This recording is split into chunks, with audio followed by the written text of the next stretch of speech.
Om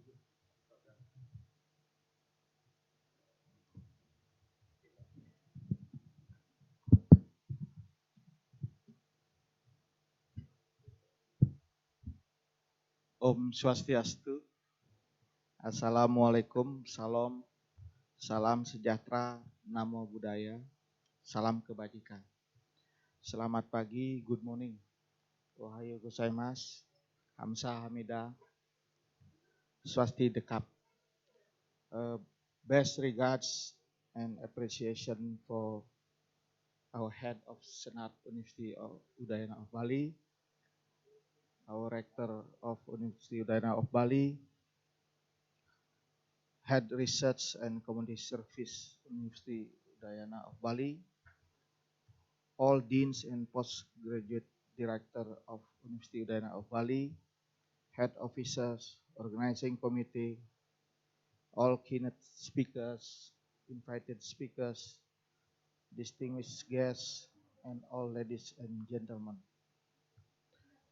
Do appreciate for inviting me as the moderator of this session. We are now in the second international conference on science, technology, and humanities, with the theme of strengthening collaboration of science, technology, and humanities towards sustainable development. Let me introduce in a short CV of our first keynote speakers, Dr. Leonid Petrov. Dr. Petrov completed his Master of Arts in 1994 in State University and finished PhD degree in Australian National University on 2003.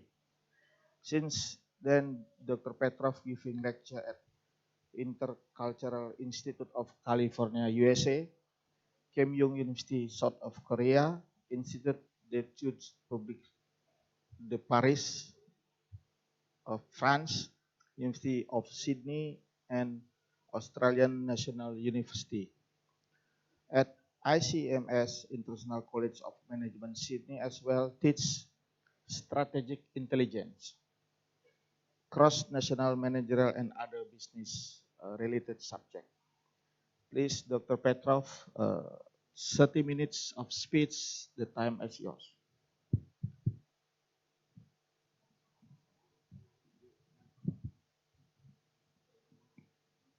One, two, three.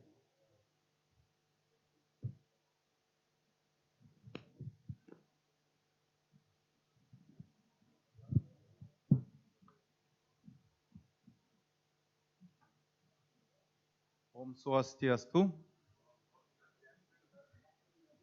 Thank you very much for inviting me, University of Udayana. It's a great pleasure to be here. Warm greetings from Australia. International College of Management, Sydney, where I work, is very interested in building strong and fruitful and working relations with University of Udayana. And it's my great pleasure to be here, the keynote speaker, the first keynote speaker. I share the great scholars here on the panel. And it's my area of expertise to talk about globalization.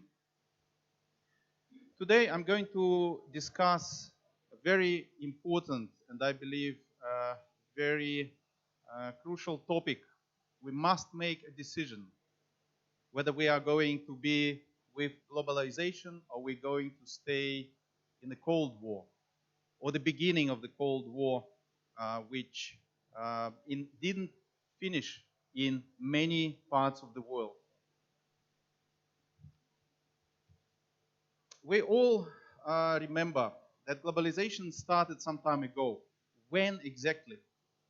If you read the book by Thomas Friedman, an American journalist, you probably know that globalization started, according to this book, globalization 1.0 started with the opening of America by Christopher Columbus. At that time, people who wanted to do business needed an army, a state behind them to do business, to be successful. But in in the 19th century, with the opening of the global arbitrage, people started to rely on corporations. To do business, you didn't need the army, you didn't need the state, you had to be a part of a company, a corporation, the one which would go overseas and trade. But sometime in year 2000, we woke up and realized we live in the era of globalization 3.0. Now we don't need the state, we don't need the army, we don't need a corporation. All we need is just a small device. And we can do business anywhere, anytime, anywhere and anytime, just with relying on your own devices. This was a new invention. The internet, technology, science, and humanities permitted us to be successful almost instantly, but not everyone agrees with this these days, and that's what my topic is about. The return of the Cold War, the one which we believed ended in the late 80s and early 90s, is now back. The Cold War is now is pervading every side of our life and is in conflict with science, technology, and globalization. So my paper I argue in my paper that even in artificial intelligence, which we use every day, which helps us in every aspect of life and develops, also maybe in the wrong hands. We use, or probably will use soon, driverless cars. We're going to, in the university context, it's going to be a paperless education. We all think that cashless banking is much more advanced, and this is what artificial intelligence permits us. It's very precise, it's very correct, and there's no mistakes about it. So this conference is about science, technology, innovation, and humanities. And I think that we are in the right place here to discuss that the Internet of Things, which communicates, which divides not only devices, but also helps people and organizations to work together, is also a very important side of globalization. I think that the machine-to-machine communication permits to achieve a sea change in the way we live and communicate. So it's every day we have a news about something what happens in the world. And previously, the information technology was pervasive. These days, operational technology helps us to be successful, to communicate, and to control things. What happened in Chernobyl, the disasters which happened in Fukushima could have been prevented if we had relied on operational technology and artificial intelligence. But this opens us to new dangers, the dangers of cyber attacks. And we remember that just a few days ago, Kundankulam nuclear power plant in Tamil Nadu experienced the attack by a malware cyber criminals. So international cooperation is in danger. In that case, it's a Russian-Indian international cooperation. So the pervasive computing links, devices link and create the networks which may collaboratively counterbalance the international crime. So I believe that the future of the planet is generally much brighter these days than it used to be in the 19th century. I think that we all can live a much better, much prosperous, and much happier lives. But I think that not everyone agrees with this, And the main danger is coming from the return of the Cold War. The Cold War is returning. Paradoxically, the 21st century, you remember, and it's actually, it was declared in the 1991 by Francis Fukuyama, an American scholar, who wrote the book, The End of History, where he claimed that the world has already reached and achieved the major, it's a culminating point. Nothing new is coming. Nothing else is going to happen because there's no more communism, there's no more Cold War, and now we live and going to live forever and ever in liberal democracy. But it took only 20, 25 years, and we already saw the return of the history. The Arab Spring in the Middle East. We saw the revitalization of protests. And these days, this new term, which was coined by Alan Baidu, the rebirth of the history is something what we are experiencing these days. There's, again, the more blocks, the NATO bloc of the West and the Shanghai Cooperation Organization of the East are now confronting each other. We see that many countries live in fear, and as a result, they have to think about going nuclear.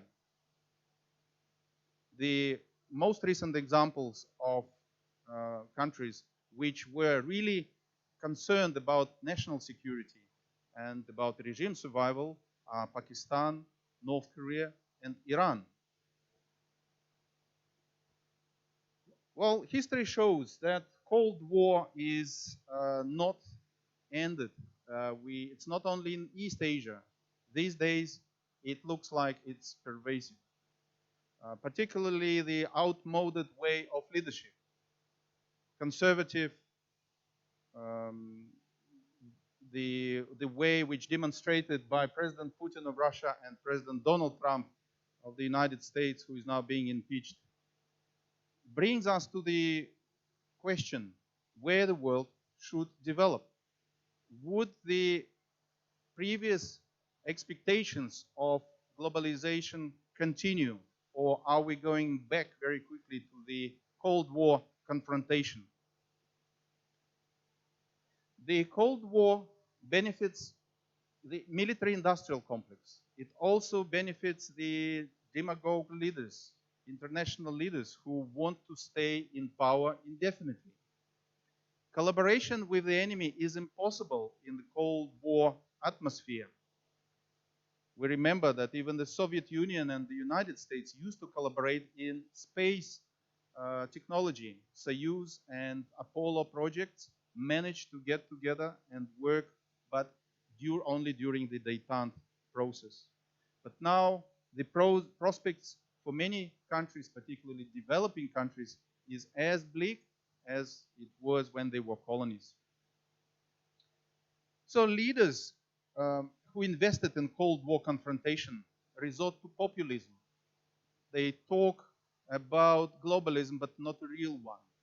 They're more interested in their self-serving interest of staying in power, getting more profits. And populism is preventing the discussion of really serious topics. We have to talk about poverty, about ecology, about financial and economic meltdown, climate issues, climate change issues. These issues and topics must be discussed. Instead, the Cold War leaders propose the topics of nationalism, economic protectionism, and immigration control. These are topics which we listen every day. So, what shall we do about the populist demagogy, about something what really must be focused on something else? I think that using science and using technology, building quantum computers, exploring new worlds, exploring the ocean and outer space would be much more beneficial for the humanity. This would would lead us to the win-win solutions of the problems. But unfortunately, where is war, there is no win-win solution. It's a zero-sum game, something what we have been accustomed for so long, and for many years we had to postpone the drive for unity and for harmony in the world. So what is the remedy? Can we really achieve a solution and a breakthrough? Well, I think that we can secure a peaceful and prosperous future for the humanity. For that, we must make a right choice. There are a number of issues which we have to address, and it is what are these things which we have to look at? We have to, I believe, rely on science, technology, and humanities and bring them in harmony through freedoms, free education. Free education is already a norm in many European countries. Free education, primary and secondary, we can see in Russia, in China, in some other countries. But the freedom of movement, freedom of information, freedom of speech are not universally accepted yet. So I believe it is very important to say yes to free education and freedom of information. What about free nuclear weapon world? This idea was floating around during the Obama administration years in the early 2000s. And just 2 days ago, interestingly, the president of Kazakhstan, Nursultan Nazarbayev, also supported the idea of establishing a global alliance of leaders for a nuclear-free world. He believes that this platform, authoritative global platform for advancing the nuclear disarmament and non-proliferation, is going to start or continue this process. We remember that some 3-4 years ago, the United Nations adopted this potential treaty for the non-nuclear world. But who will need to start this process? Those countries which have the most nuclear weapons, Russia and the United States. They have to reduce their own arsenals of nuclear weapons first, and then start engaging the other nations, 5-6 countries which have nuclear weapons. So one day, I believe the free nuclear world will be the platform for progressive and beneficial, prosperous world. What else do we need to focus on? Economic and financial meltdown. Currently, global financial situation is on the verge of the colossal crash.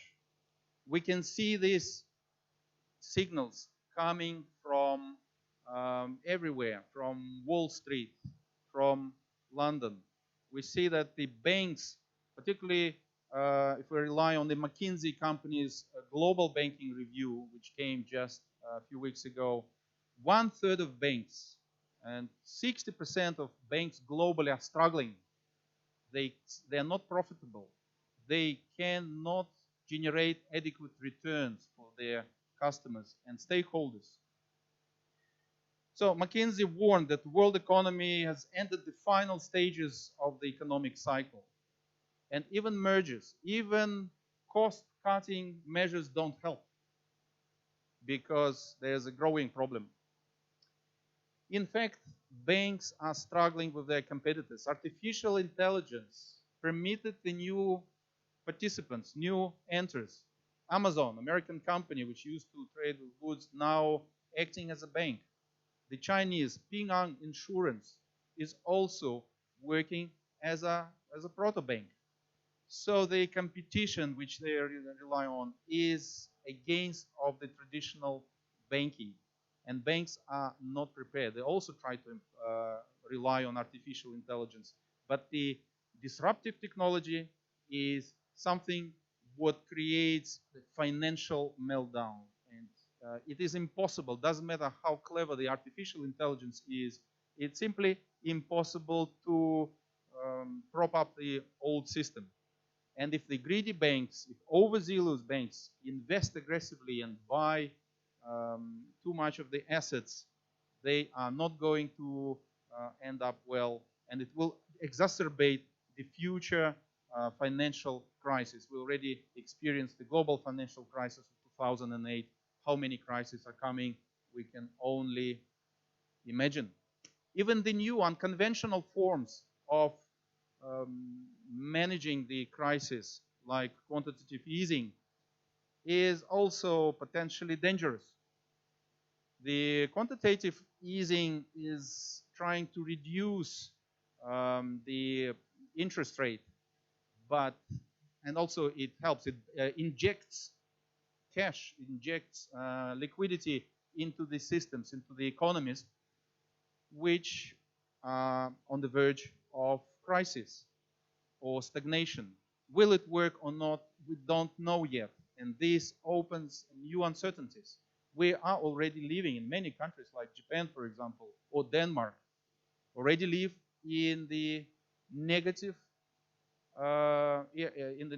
interest zone. Where will it lead our future generations? We don't know. There's a full of unpredictabilities. So this is why I'm just going to draw some conclusions from this list of problems which I've just listed. If we talk about sustainable development, right, we must understand that sustainable development must meet the present needs, but should not compromise the ability of future generations to meet their needs. If so doing, the globalization actually offers this opportunity, and globalization is prepared, is looking towards the future generation rather than looking at the past, like Cold War, for example. Cold War mentality is trying to project. So my conclusion is that globalization is incompatible with the Cold War mentality. They cannot coexist, because the former globalization is based on the principles of liberal democracy, openness, and the Cold War mentality is fixated on confrontation, authoritarianism, and neoliberalist economic model. Joseph Stiglitz, the Nobel Prize laureate and also the chief economist for the World Bank, talked about the new era, the anti-globalization era of Trump in his book, Globalization and Its Discontent, Revisited, in year 2017. And he argued that the form of globalization which was prescribed by neoliberalists is simply undermining the basics of democracy. Globalization, which is proposed by neoliberals, is encouraging the people of the world to sacrifice their current day, their salaries, their welfare expenditures, education, healthcare. Everything is cut. All these expenditures are cut by the neoliberals' thought. So, and the people of the world now face the major dilemma. If they don't agree with the Wall Street expectations, they're going to face the economic crisis. It's not fair, and it does not build the path for the future. So I think that what we have to do is to rely on the idea of globalization. We must avoid unethical usage of innovation, which potentially may lead to risky or unpredictable results, and empowering the neoliberals with the artificial intelligence, with operational technologies, with Internet of Things, with pervasive, ubiquitous computing, is only going to slow down the progress and the cultural evolution of the world. So I believe that the world is now at the crossroads. The decision is ours. If we want to live in a harmonious, peaceful, and affluent world, so we have to continue and go ahead with the ideas of globalization. If we want to focus on something what President Donald Trump was suggesting, the borders, the protection and isolation, the economic autarky. So sooner or later we will find ourselves back in the Cold War eras, which simply continue to now resurrect and leaves us as victims of these neoliberal ideas. So to finalize my talk, I would like to emphasize that it's important to rely on enlightened globalism, not on neoliberalist one. I think that we have to be very mindful of the values which we have to share. Right? If we talk about enlightened globalization versus the destructive Cold War, we have to be very ethical. We have to be prepared for borderless world. We have to rely on freedom of information, movement, and decisions. So building new alliances, building a new world is something what the globalists of today suggest. And I think, and I would like to finish my presentation with the line from Joseph Stiglitz, who insists and recommends that the only way forward, the only way to save our planet is and our civilization is a rebirth of history. We must revitalize the Enlightenment and commit to honoring its values of freedom, respect for knowledge, and democracy. Thank you very much. Terima kasih.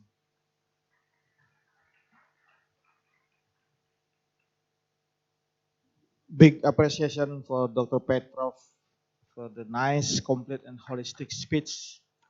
We open discussion for each speakers.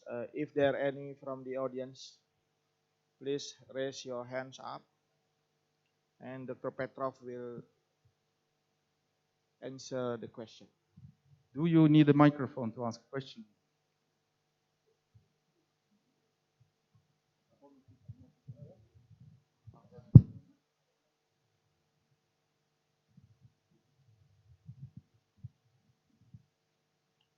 Short introduce yourself and ask directly to the Dr. Petrov. Hello. Hello. Can you hear me? Thank you. I have a lot of questions, but maybe I can limit them. Number one, in one of your slides, you said Fukushima could have been prevented. In what way? Corruption could have been prevented. Fukushima was operated by the private agency. I'm sorry? Which corruption is the key word here. Fukushima was operated by the private agency which tried to cover up the issues which this nuclear reactor had before. Of course, we cannot prevent the tsunami, we cannot prevent the natural disasters, but had it been more transparent, we could have been prepared to the issues like this. And even now, with this number of contaminated water, which is just about to be released in the ocean, there should be a solution. Can I have another question? Okay. What is growth without development? Growth without development is just growth on paper, when the numbers, figures look good, but in fact people are poor, rich country, poor people, no development. So development is first of all human development. I have another, I'm sorry.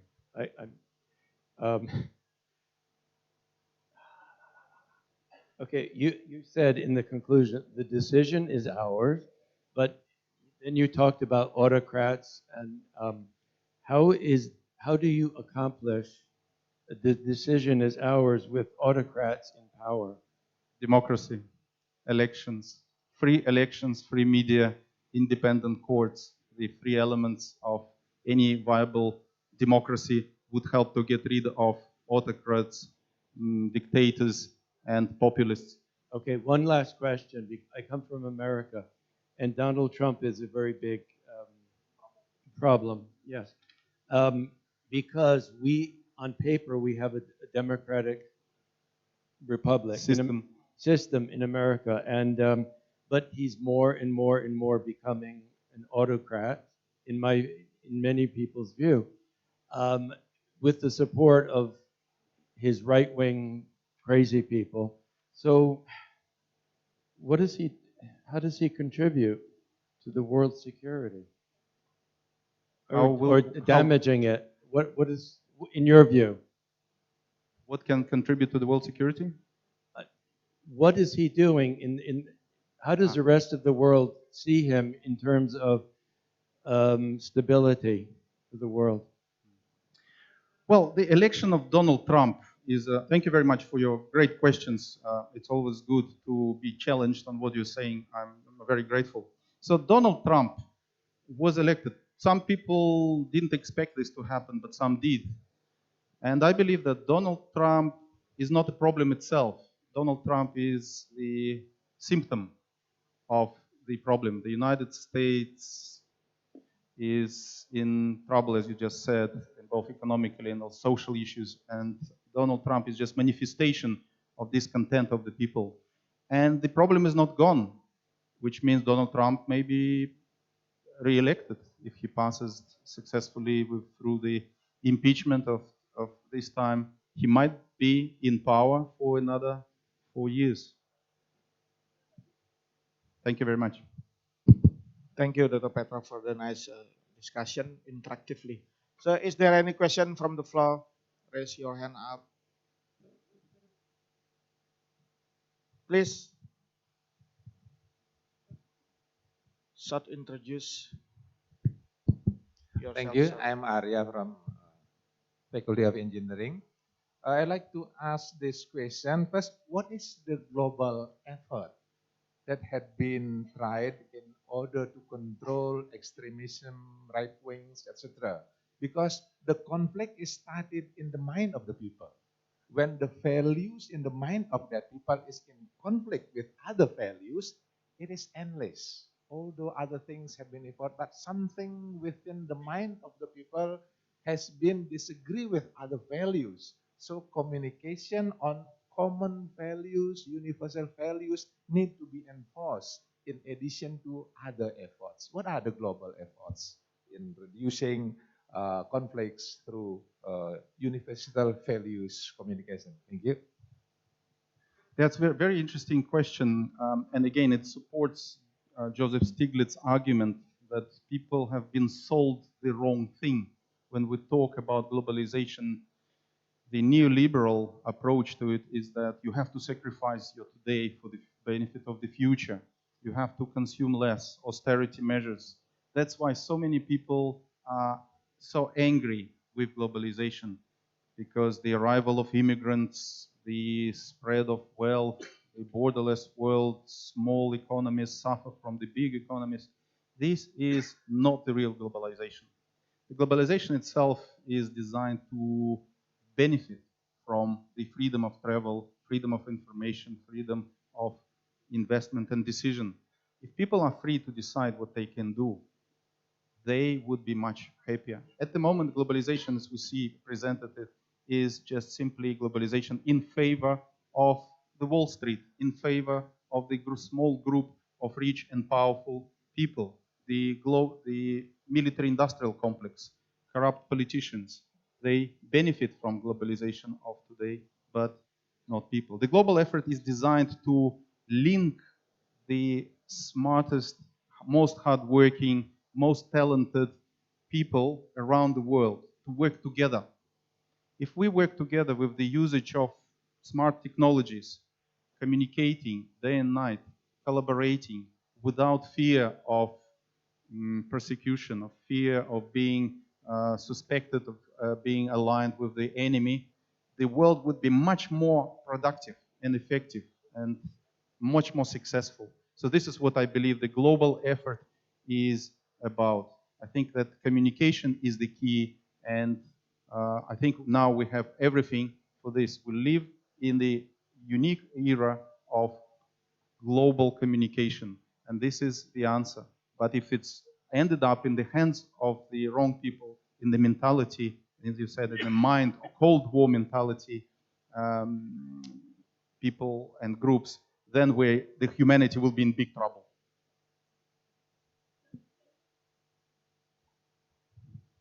Any question, please?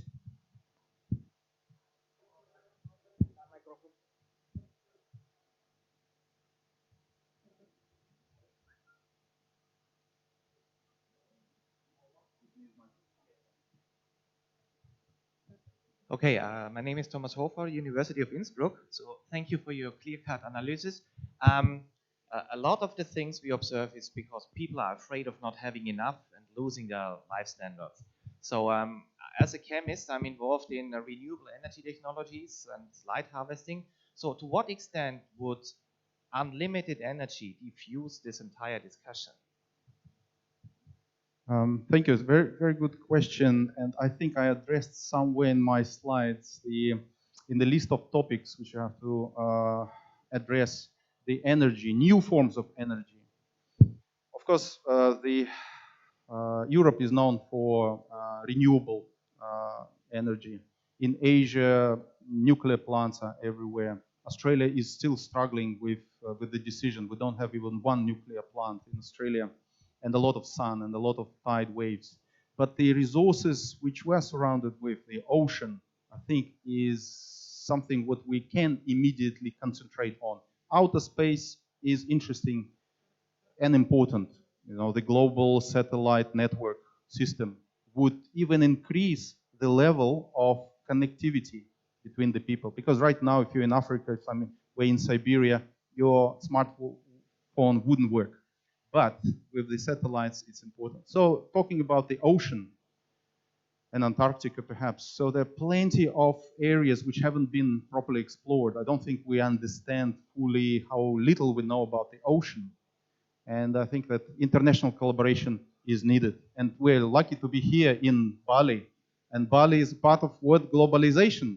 So we are lucky to be here and discuss these important things. So I believe that humanity potentials are not yet really completed, and so I think that people in this part of the world know something what we still only grow for, and connectivity is the answer here. So the energy, the sources of new forms of energy, innovation is very important here, and for that again we need exchange, communication, and collaboration.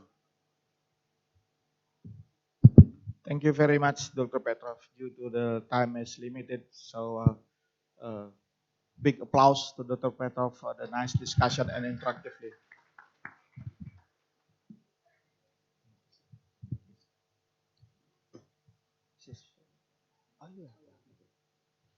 So before we proceed to the next speakers, let me ask for the audience who sits behind the back rows, please fulfill on the left wing of the auditorium because it's not balanced. Mostly the audience of the right wing. Please, the staff arrange that the audience should fulfill the left wing. It's so empty, right there. Yeah, okay. So we proceed to the next keynote speaker, Professor Norikazu Shimizu. Professor Shimizu from the Department of Civil and Environmental Engineering at Yamaguchi University. Currently as a Vice President at large of the International Society for Rock, Mechanic and Rock Engineering. In 2017, Professor was awarded the Japan Prime Minister Prize as Distinguished Contributor for Disaster Prevention. Many award and commendation from Minister was accepted on 2016 and 2012. Professor, please have your time for 30 minutes. Deliver the speech, and time is yours. Thank you very much. Good morning, everyone. It's a great honor for me to make my presentation at this conference. So I would like to talk about this topic, application of satellite technology for monitoring ground displacements related to disaster and environmental issues in Indonesia. So it's related to the science and the technology topics. I hope you could be interested in. Okay, Indonesia is a very, very beautiful and wonderful country. It's a great sea, mountain, town and village in highland. It's a country really rich in nature. And of course, it is well-developed metropolitan city. On the other hand, you face to flood caused by subsidence, landslide, tsunami caused by earthquake, eruption of volcano. You meet many disasters similar in Japan. So what can we do to protect life and property and to reduce damage caused by natural disaster? Of course, there are many suggestions. So my major is civil engineering. So from the engineering viewpoint, one of important action is to monitor ground movement, especially displacement. So today I focus on monitoring ground displacement. So monitoring displacement is important to know the real behavior on the ground, to assess the stability, to predict the future behavior, to reduce the risks, and to design countermeasures. So how do we monitor the ground behavior? So here are various types of instruments for monitoring the ground in conventional geotechnical engineering. So these are very useful. However, when we monitor the displacement in an extensive area, so these instruments may not be adequate. So because they can only be applied to limited area, usually less than 100 meters in length.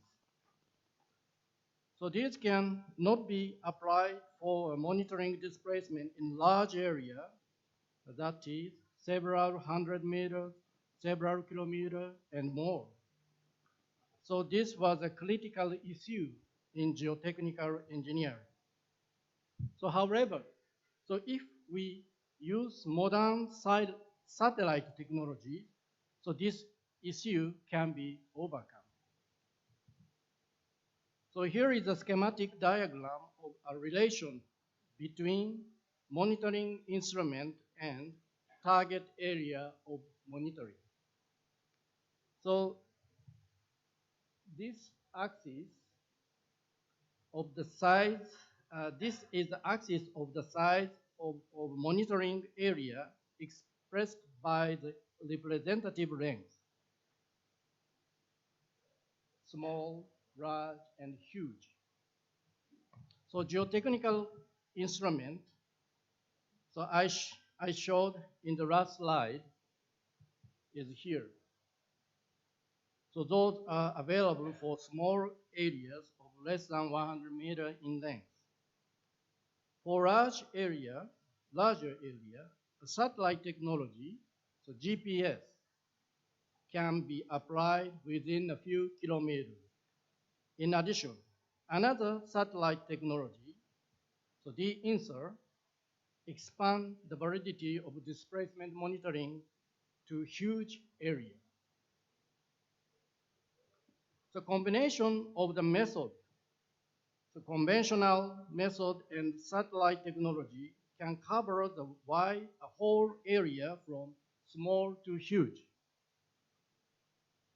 So therefore, the satellite technology is a key to success for effective monitoring in disaster and environmental issues. Okay, next I will talk about the satellite technology, GPS and de-insert. At first, GPS. It is well known as a navigation system. I guess you all use GPS almost every day by mobile phone to know your location. So we originally developed a high accurate displacement monitoring system using GPS as shown here. So it's a fully automatic system and can monitor displacement with millimeter accuracy. The monitoring result can be seen anytime and anywhere through the internet. So I created the suggested method to monitoring rock displacement using the global positioning system. So it was approved by International Society for Rock Mechanics and Rock Engineering. So when you need to conduct the precise monitoring by GPS, so please refer this suggested method so you can obtain better results than conventional GPS. So this is a site map of the application of GPS monitoring in Japan. So more than 300 sites, including landslide, castle, dam, tunnel, volcano, mine, bridge, etc., have employed our system for monitoring displacement. So this is an application for monitoring a large-scale landslide generated by heavy rain. So this is monitoring large and rapid land mass movement, so due to snow melt. So this is application to observational construction of tunnel just beneath landslide slope. So it's slope monitoring along expressway for the risk management. So it is monitoring dams for safe operation. So for the above achievement in developing the system and practical application, and for contribution to disaster mitigation and reduction, it was a great honor for me to receive the Prime Minister Prize in 2017. So our system and the method was recognized as a standard monitoring method in Japan. So on the other hand, SAR, synthetic aperture radar, is a kind of radar. It's a radar device mounted on an artificial satellite. The radar transmits pulse waves to the Earth's surface and receives the reflection from the ground surface. So de-insert is a method for observing displacement of the Earth's surface by using SAR data. So it can provide a displacement distribution over huge areas. So no device are required in the monitoring area. So providing the displacement distribution without any device on the ground. So this is a unique feature of a big advantage of this method. So since this is a new topic in our field, so today I would like to focus on this topic. and introduce the result of application of this technology for some cases in Indonesia. So here is a map illustrating the disaster and environmental issues in Indonesia. So I will take some cases from this map. So before my talk, I would like to introduce my colleague and student, Eddie and Sudi. Now they are sitting there. They are from Indonesia, of course. So they graduated from double degree master program of University of Udayana and our university, Yamaguchi University. So Eddie is now a postdoctoral research fellow, and Sudi is a doctoral student in my research group. So they are studying on the following application with me. So they are doing excellent work. The first case study is subsidence in Sumalan. It's a collaboration research with BIG, ITB, and University of Diponegoro. So the land subsidence is a crucial issue to lead to serious damage to infrastructure, houses, etc. Furthermore, floods have frequently attacked to the city around coastal area. So many measurements of subsidence have been conducted in Sumalan since 1980s, as shown in the right-hand side. So it is found that subsidence is increasing with the rate of roughly 10 centimeters per year.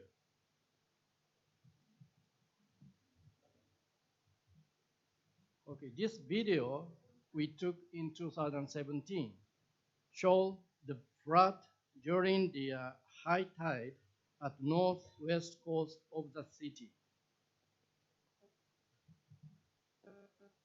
So you can see this area now flood.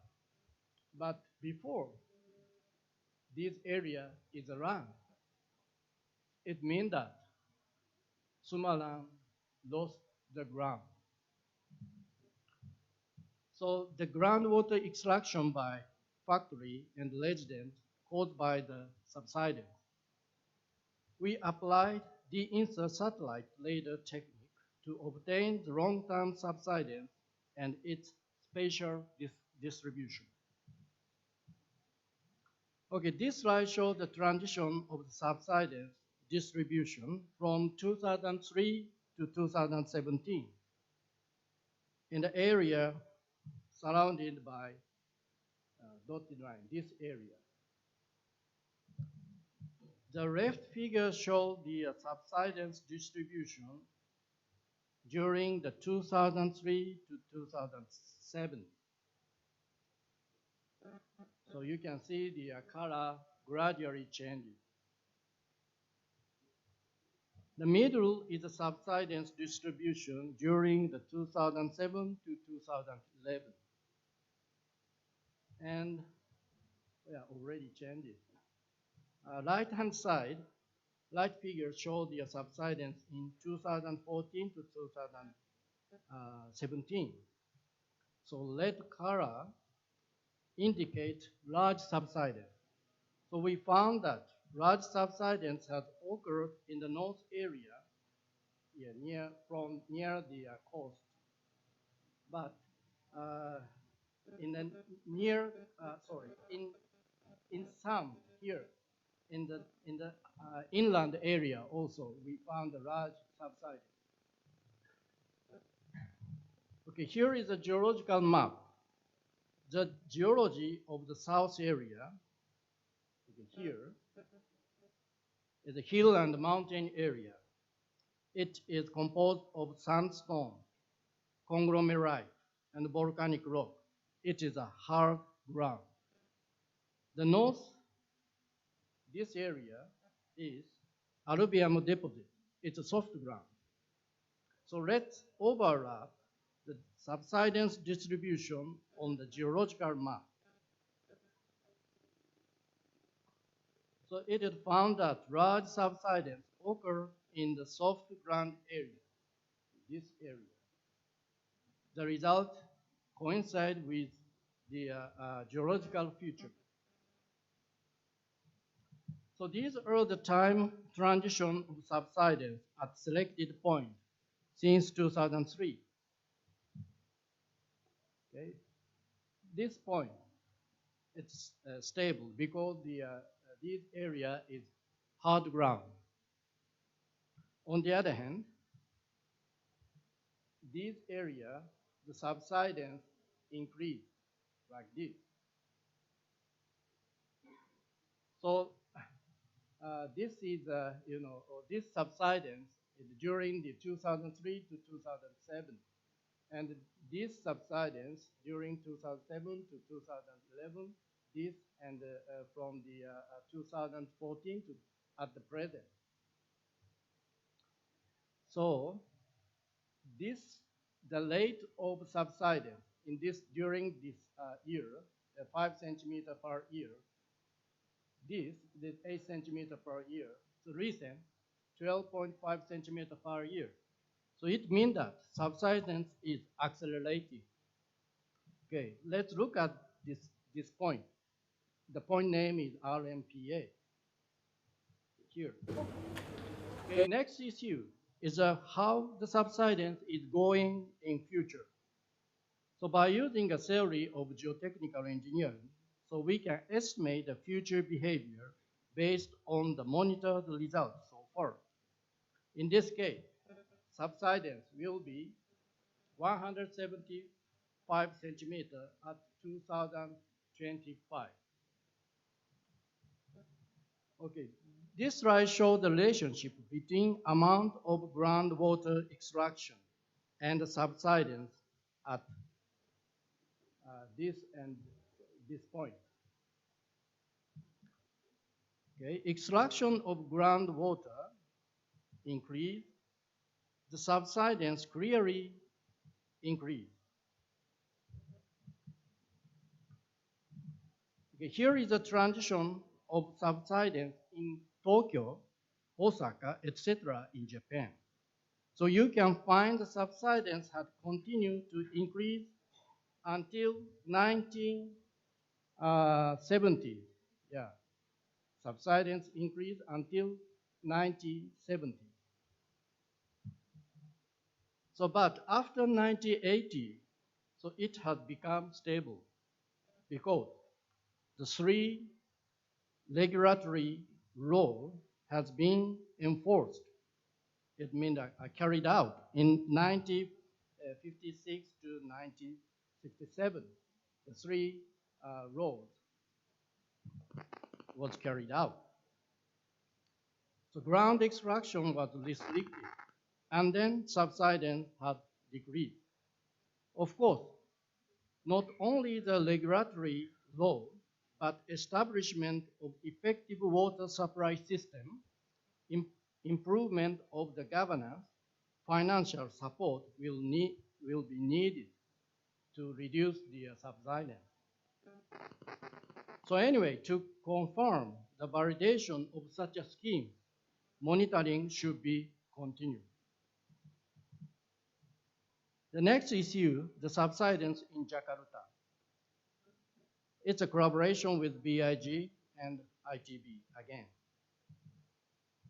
So Jakarta is also well known as a sinking capital city. The impact of subsidence has brought tremendous socio-economic losses to Jakarta. So GPS and DINSA has been already applied so far, and it was found the subsidence rate was 5 centimeter per year during 1982 to 1997, 10 centimeter per year during 1997 to 2005, and 25 centimeter per year during the 2007 to 2010, gradually increasing. In order to know the recent situation, we applied the INSA. So here is a result. Can you see the color changing? Can you have a look? Okay. So yellow is 10 to 20 centimeters subsided, and red is more than 20 up to 40 centimeters.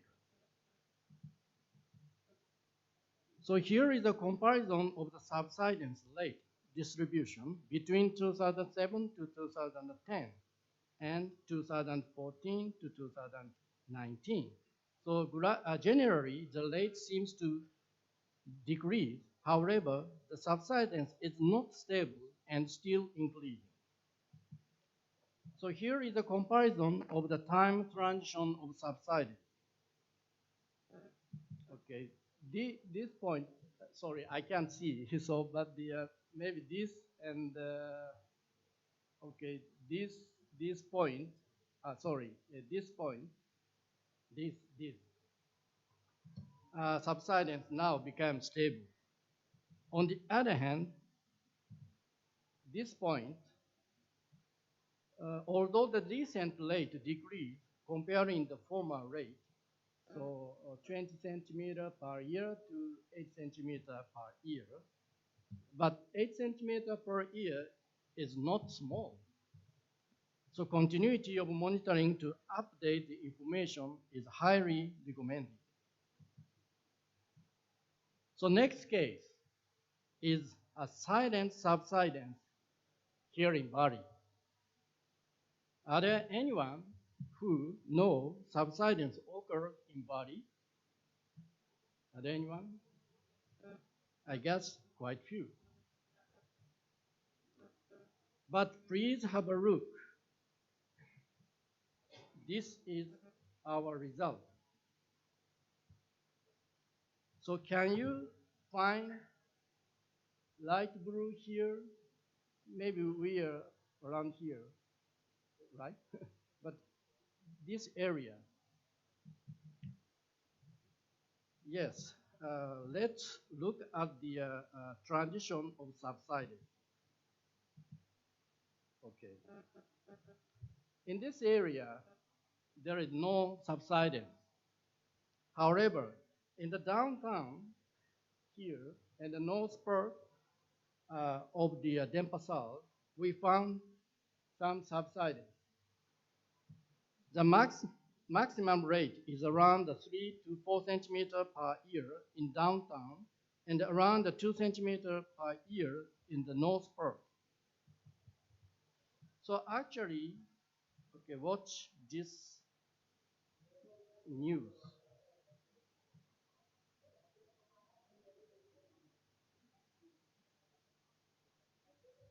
Yes, so Syria's flood occurred at Banjia.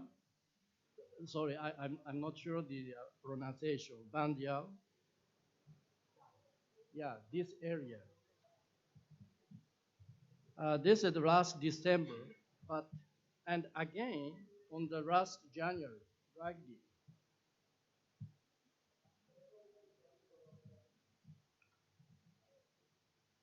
My colleague Eddie investigated this area, so he found initial small but important sign of damage caused by subsidence. So here is a map of the location of well, so overlap on the subsidence. Okay. So this is the okay.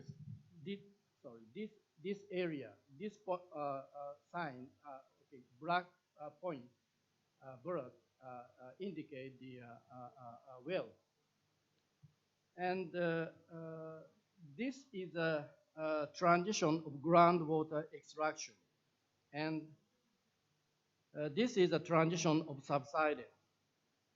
So groundwater extraction increase and subsidence also increase. The satellite technology has revealed a silent behavior of subsidence. So we can say that monitoring can make the invisible behavior visible. Monitoring can make the invisible behavior visible. Okay, final case is monitoring of volcanic activity. So we take a case of the Mount Agung, so here in Bali. So the answer was applied to investigate the displacement behavior of Mount Agung before and after eruption of 2017. So this is one of the results during 2014 to 2017 by Albino 2019. So we can find the large displacement occur in the north of the Mount Agung. So we have analyzed by using the latest satellite SAT data in 2014 to 2019. Okay, so here is the result.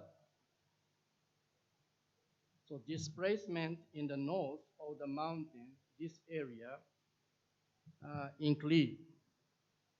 So it is a similar result as shown in the last slide. So let's look at the detail. So before eruption in November 17, maybe here, around here,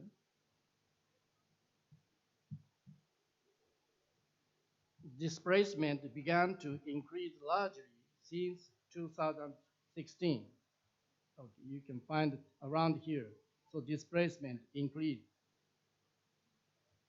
And the seismic event increased from August 2017. So eruption occurred on the 25 and 28 November 2017, here, okay?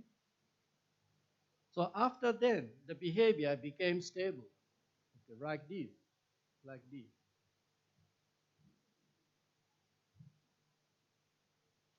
Okay, however, from almost the same period as seismic activity started again May 19.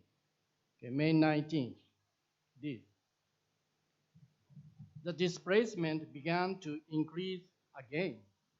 So we should carefully monitor the behavior.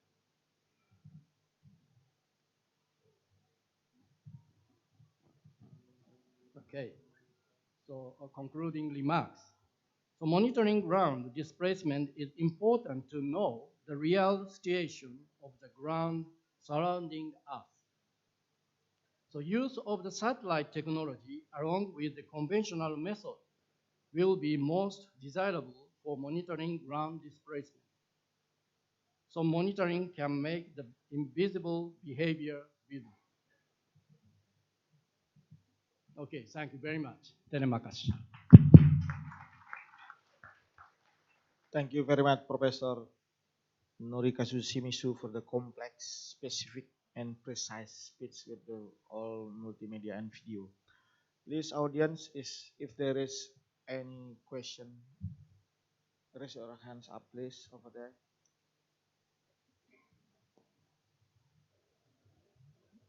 Such introduce, please. Thank you very much.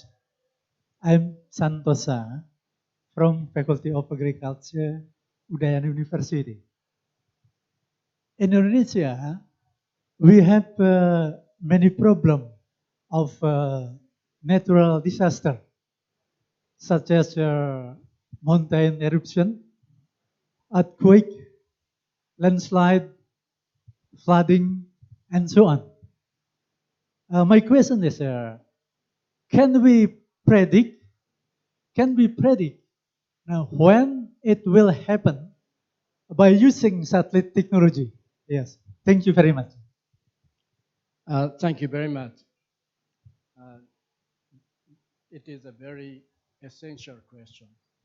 Prediction, where and when? Yeah, that is a very difficult to answer. I think it's a case by case. Of course, we have some method for prediction, but they depend on the phenomenon. It's a activity okay, displacement of the volcano and different from the subsidence. And we need to, each essential mechanism, we need to know or consider the mechanism. And then, but, there is some several or maybe some method to predict the behavior. So anyways, but basically, so we need to monitor continuously the behavior continuously. And then we need to detect the change of the behavior. And then so the case by case, we applied some method to predict the behavior. Sorry, that is that is an answer, not answer for your question, but that is a present situation. There is some method for prediction, but it depends on the case. We need to monitor carefully the behavior, and then so we need to consider the case by case. Sorry. Satisfied? Please, question, please. Please short introduce yourself. Thank you very much, Professor. My name is Naori Miyazawa from Nagoya University, currently doing the research with Udayana University here in Bali. So I'm very interested in, as you mentioned, in Bali, already the land is shrinking here in Bali, and it's a really severe problem. And so when I do research here about water, I often have a conflict between the hotel industry, tourism industry, and also farmer from agriculture, and also drinking water, because hotel want to use a lot of the water resources for accommodation and customer, and farmer also want to use for paddy field and other farming activity. So would you have any suggestion in the Bali cases how to decrease the rate of the land and the subsidence, because it now seems a very fast rate of the land subsidence. So if you have any suggestion on that, I would really appreciate. Thank you very much. Thank you very much for your question. So it's also very difficult to solve this issue.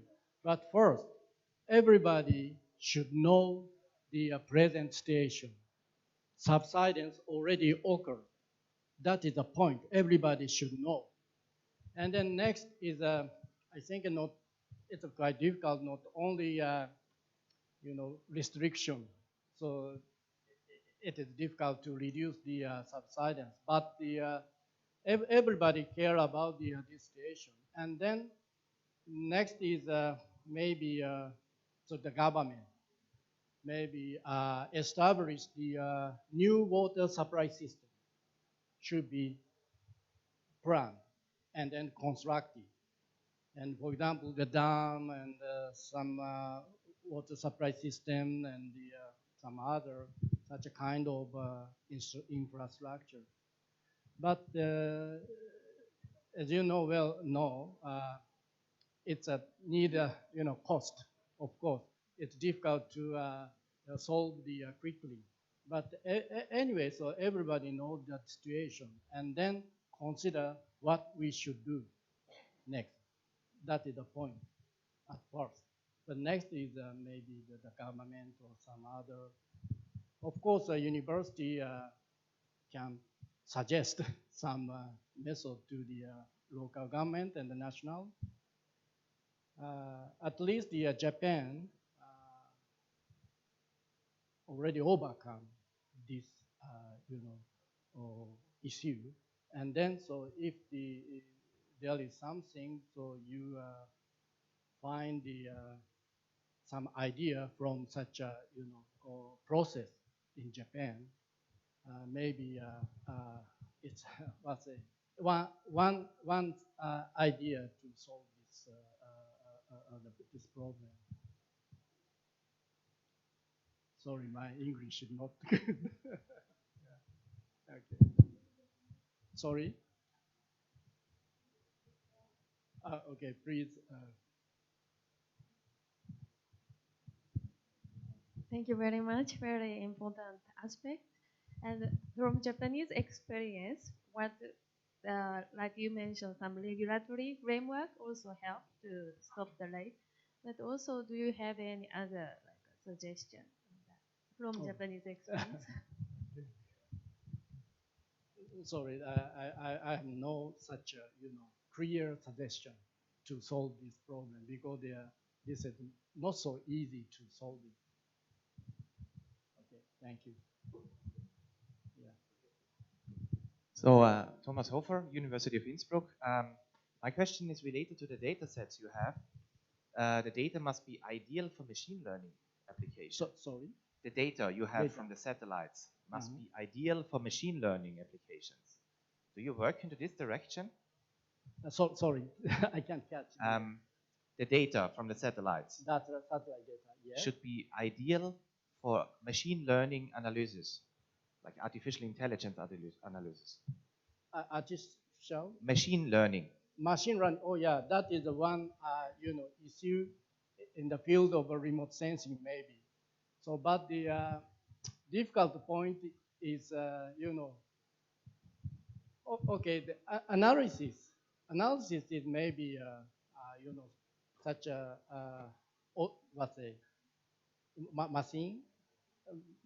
machine, sorry, what could you give the term?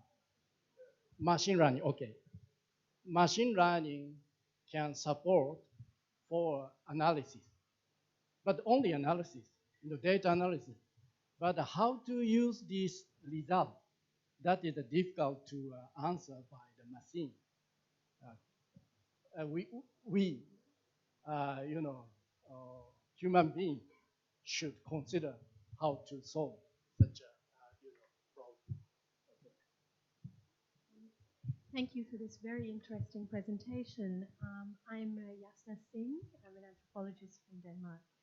I'm wondering if your research in any way connects to research being done on climate change, and if you have any thoughts about that to make it linked to trends we are seeing globally in climate change, how this might link to extractive industries elsewhere in the world, whether there are policies that are now being put into place because of climate change that restricts extractive activity.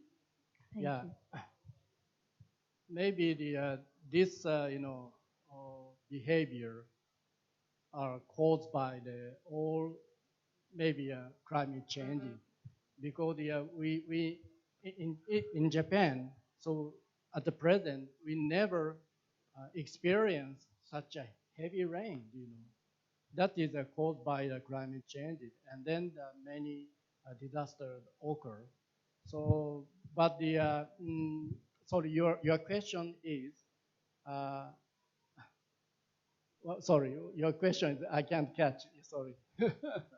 So, listening to your presentation, I couldn't help but think about climate change and about how interconnected all the different ecological zones are in the world, and how extractive industries, mining and so forth, may be causing some of these things to happen around the world, and how all of your research links to the question about climate change, and whether there are policies in place based on your research that restrict extractive industry. Sorry, I can't catch. Okay. How should I do maybe I can help. Can I say a few words about artificial intelligence, climate change, greenhouse emissions? Artificial intelligence is useful, but it's only a tool, as Thomas just said, right? It's perfect for machine learning, but the decisions have to be made by people. If we just simply rely on artificial intelligence in issues like climate change, for example, how can we reduce the greenhouse emission to the pre-industrial or pre-human era? in the world, right? So you give this task to the artificial intelligence, boom, the answer will be, okay, destroy the humanity. And the greenhouse emission will drop to the pre-human level. Fantastic. Now, we must rely on the data. We have to collect the data and we have to make an educated decision about it. So I hope this kind of, it doesn't answer the question, but I think it puts this into perspective. Yes, we need development, we need the ecology, we need the climate change to be stopped, and artificial intelligence may be helpful for us to understand what needs to be done.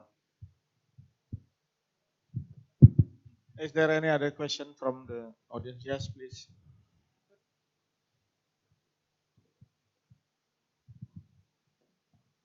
Microphone, please.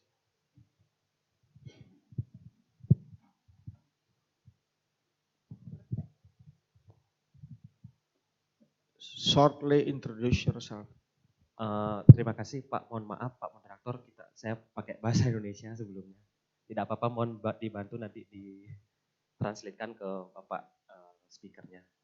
Jadi begini Pak, tadi saya sempat lihat hasil penelitian beliau itu mengenai tanah yang turun di sekitar Puradoma itu adalah dekat rumah saya.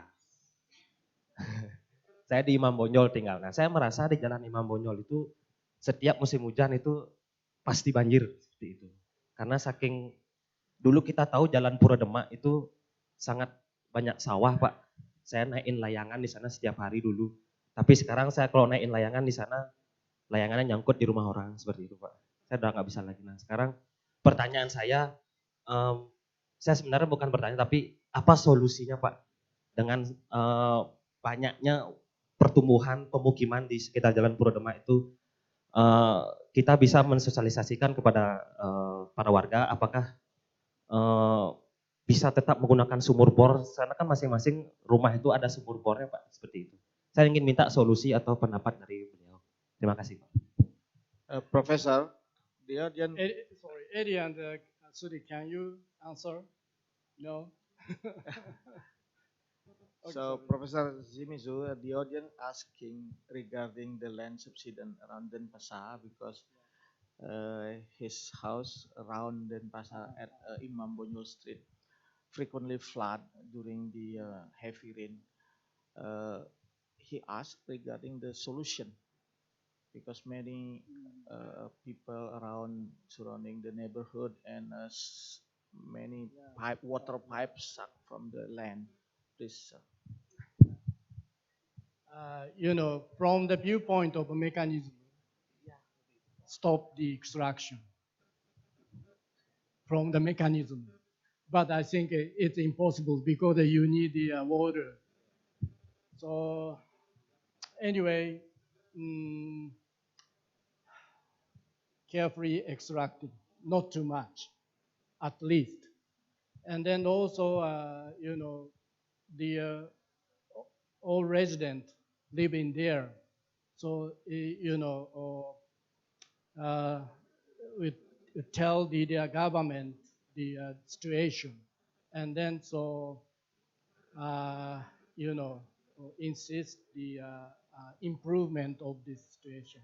And one solution is any water supply system is very important. If the the pipe of the water so connect to each house, it will be okay. So, but of course, it takes the time and the cost.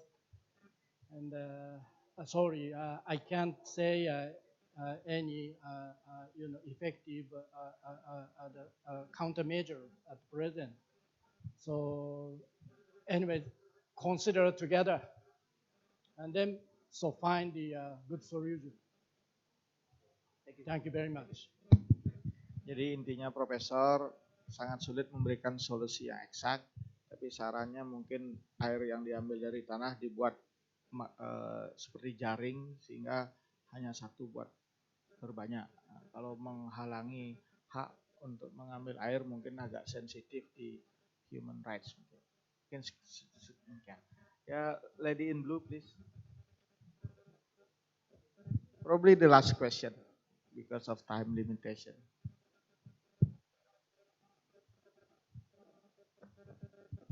Thank you very much.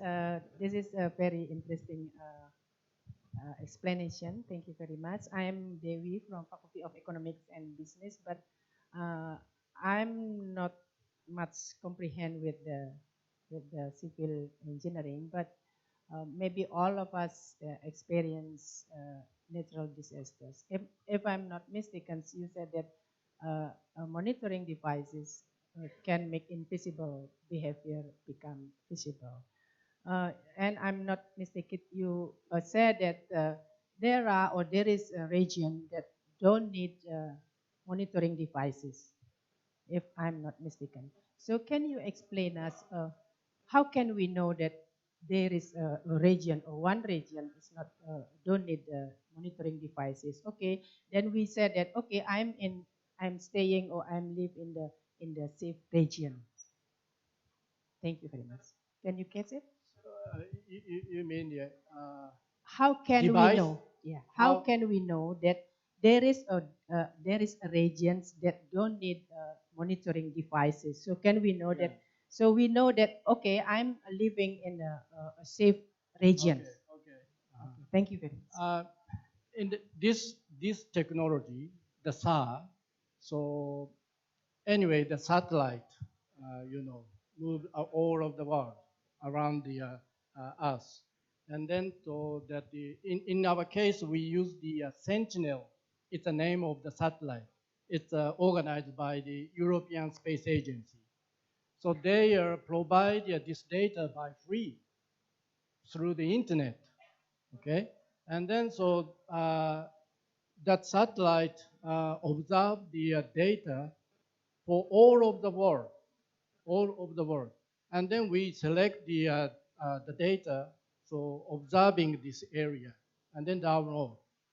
And then so that basically that the European Space Agency provide the data almost every week in the same place. It means that we can monitor that behavior every week, once a week, once a week. And then no device, only the satellite, put the pulse and then reflect its radar, And that is a big advantage of this technology. Yeah.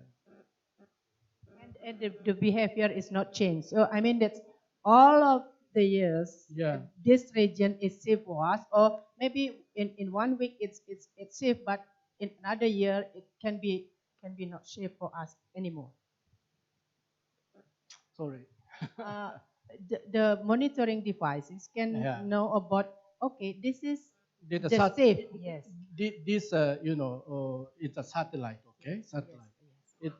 Satellite life is around 7 years, and then once the finish the life, maybe next new satellite launch it, and then so we can use the not forever, but for long years. And then not only the one satellite, in Japan also launched the one satellite for this type of satellite.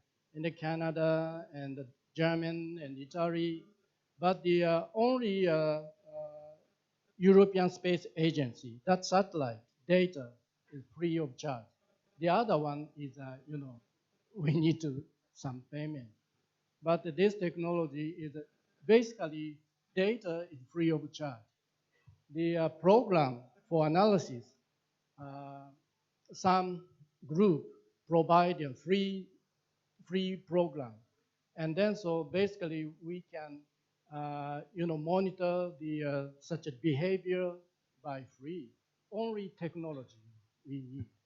But in our case, we have some commercial analysis program because it's very convenient and very flexible. But anyway, so this technology, so we can use maybe for a long year. So, and also the some data stored. All the data. It means that we can know that the behavior all day, as far as the data is stored. And if you want to the the subsidence, know the subsidence in Bali, so 10 years before, So we look for the such a data. If we can find such a data, we can analyze the and then so okay when the subsidence began in here in Bali. So, but I'm not sure so that whether such a data are exist or not. But if we can find, that is yeah. Thank you very much. And also here is the the people come from the variety kind of the field, and then get together and then to consider the some solution. Yeah. Arigato sensei, sugoi, subarashi sensei. Watashi ni watashi ni juna kyoku o ataite kurumashita. Aplaus untuk Profesor Shimizu.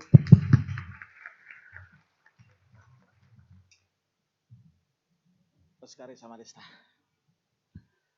The next speaker is Professor Nyoman Dharma Putra. Let me give short CV of Professor. Professor Dharma Putra is a professor in Indonesian literature at the Faculty of Arts, Udayana University of Bali. He obtained PhD degree from the School of Languages and Comparative Culture Studies in Queensland University in 2003.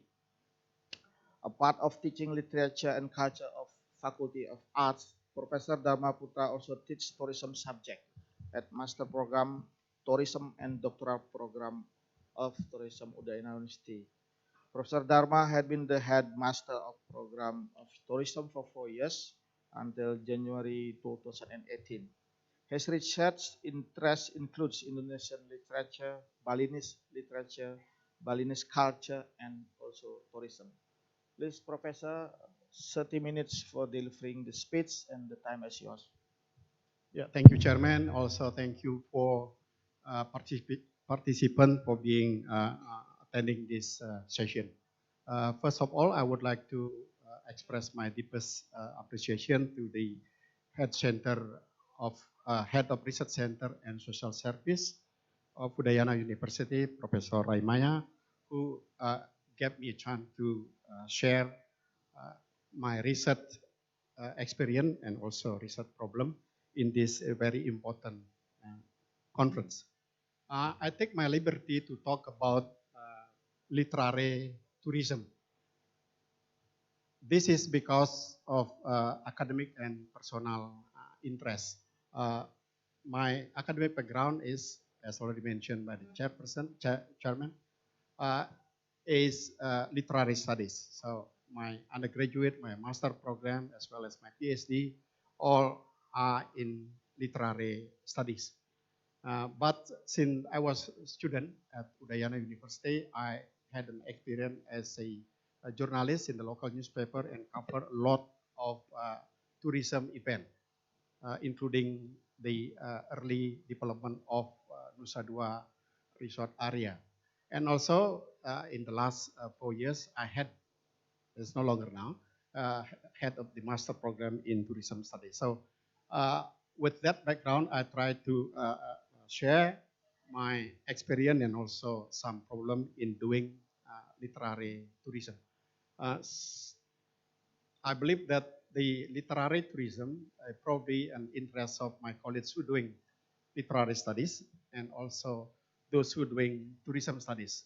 But since both subjects or both disciplines are multidisciplinary in character, I hope that our colleagues who attending this session, be them from economic, from architecture, from anthropology and others, as also interest of this presentation.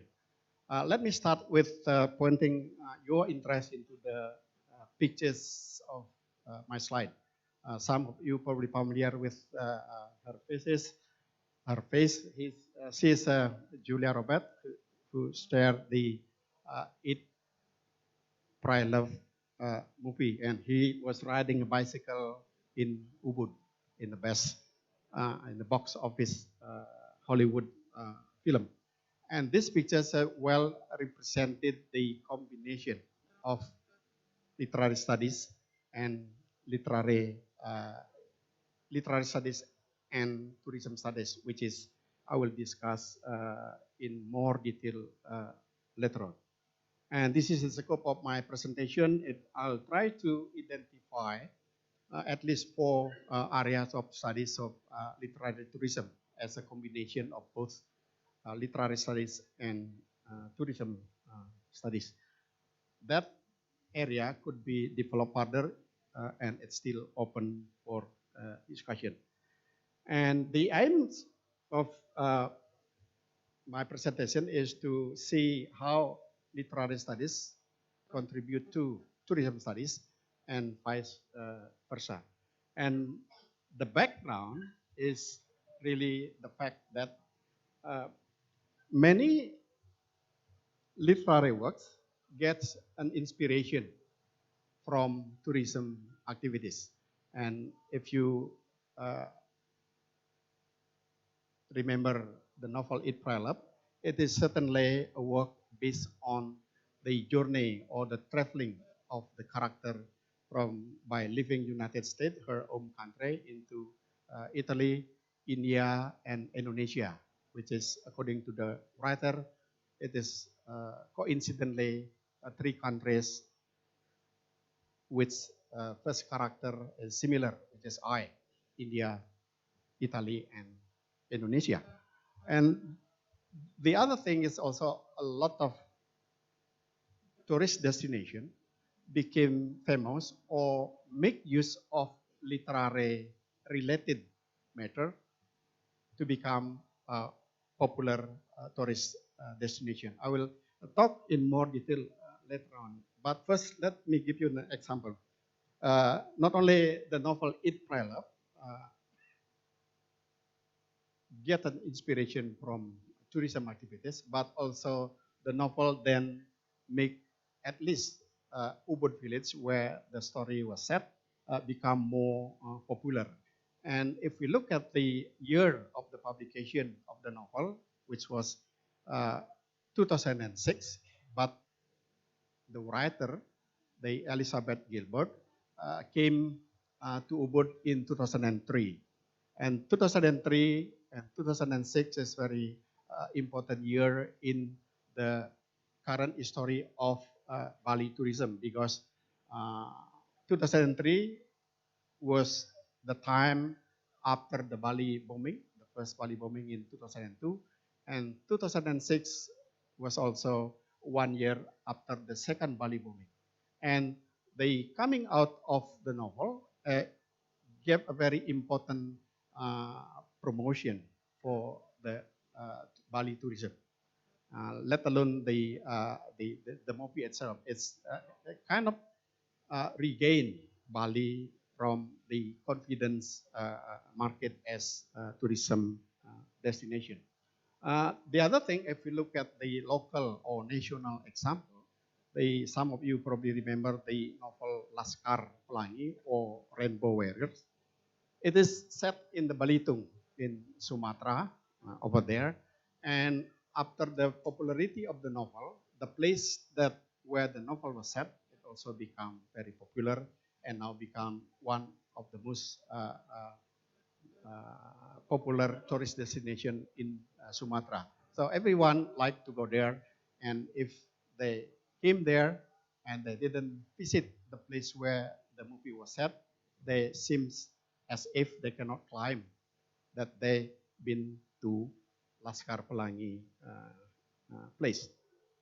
And if those examples come from modern work, the novel, modern genre of literary works, It Prelabs, Laskar Pelangi. There's also another example from traditional literary work or folktale, if you like. The Mandalika, the folklore from Lombok, is now used as the name of the youth resort in the island of Lombok. So again, we see the importance of literary works, literary text, story to support the tourism business or tourism industry, tourism resort. The other thing, as a background of my presentation today, is the last year came out the book called Storynomic, which is the importance of story to uh, to to to sell a product, if you like, in the very simple term. The story dynamic is actually a new term for the old practice. The marketer who clever in telling story most likely can influence their potential buyer or can get more benefit from the product they sell. So the book Storynomic really uh, show the importance of literary works in the economic sector, so beyond the tourism. And despite the close relationship between tourism and literary discipline, there's some problem why literary tourism becomes something new, at least in Indonesian context. First, because the literary study often and focus their study on serious literary texts. The popular novel like Laskar Pelangi or in the international context, It Pray Love novel are often not considered as a serious work. It's all about love, about nothing more beyond than that. So this is the problem with the literary studies. They only focus with the serious literary text, which is often known as the canonical works. So the works that become canon, the works that studied at school, the work that become a question in the high school student final exam. So the popular novel, popular short story, often overlooked by literary works. There are also problem with the tourism study itself. And we know that in Indonesia, tourism only newly accepted or acknowledged as a science. At least my colleagues from tourism faculty know that how they tried hard to get their diploma program acknowledged by the government as a undergraduate or S1 program. That only occurred in 2008 after Minister of Education acknowledged tourism as a science. Before that, we only had the program studi ilmu kepariwisataan, Diploma 1, Diploma 2, Diploma 4, and so on, only by 2008. And because of that, the problem with the tourism acknowledged as a knowledge, and also the problem with literary studies as a studies that focus on a certain type of literature, it makes the delay to the invention of literary tourism. And if we look at the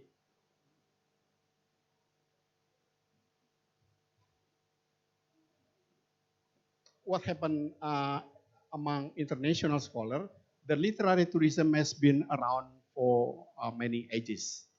And this is, for example, I can show a number of previous studies that show the reciprocal relationship between literary studies and tourism studies. Herbert, for example, discussed literary tours in England and France. And the article by this scholar saw how tourists like to visit a place that related to literature, be them the house of the writer, where the writer used to live, or the museum that named after the writer, or the place where the story was set. So this example show the close relationship or the reciprocal relationship between literary studies and tourism studies. There are also studies by Melton, who works on the works by Mark Twain. Mark Twain is known as the American travel writer. And his work, like what happened in Indonesia also, used to be considered as popular fiction. It's not a serious one, because Mark Twain wrote a story in the aims of two. One, in providing potential tourists to the place where they want to visit.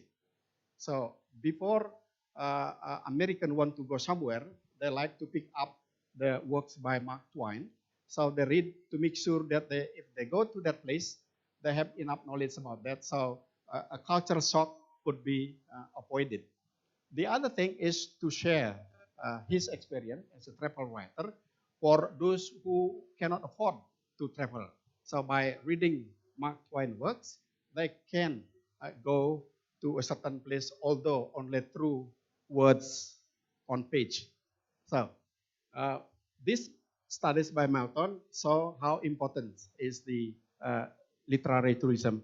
And more example also, I would like to emphasize take your attention to a Chinese scholar who discussed the function of ancient Chinese poetry in Chinese tourism studies. I will show some pictures from this before, afterward, but the fact is even traditional work still has a potential to promote a tourism destination. This is some reference that I just discussed and emphasized. This is the studies on Mark Twain works. This is two books by the same writer on the relationship between literary studies and tourism studies. And the far pictures is the storynomics book, which show the importance of the story in selling a product, written by Robert McKee, came out just last year. And this is the article by David Herbert, the same writer.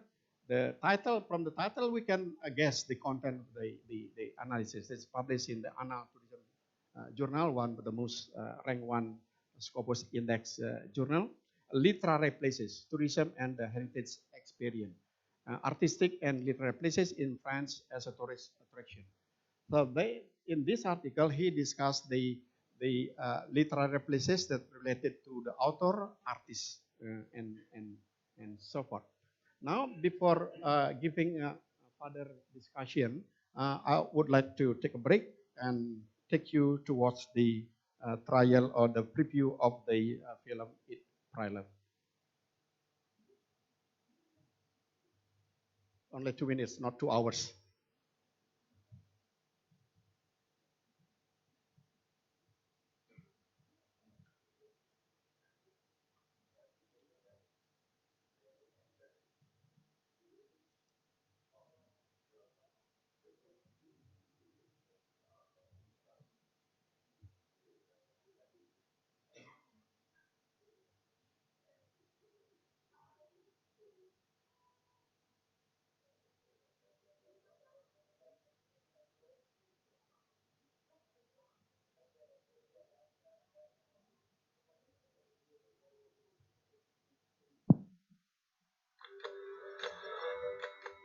Mom, when did you accept the life you had? My baby, always searching for something. Your underwear, my queen. Just folded my delicate. Oh my God, baby, you are in so much trouble. You know, people start resembling their dogs. Hey, you used to look like Steven. I kind of look like David. I need to change. Since I was 15, I've either been with a guy or breaking up with a guy. I have not given myself 2 weeks of a breather just to deal with myself. You want to go away for a year? I used to have this appetite for my life, and it is just gone. I want to go someplace where I can marvel at something. I'm going to Italy, and then I'm going to India, and I'm going to end the year in Bali.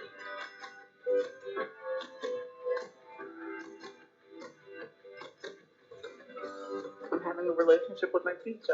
This is my no carb left behind experiment.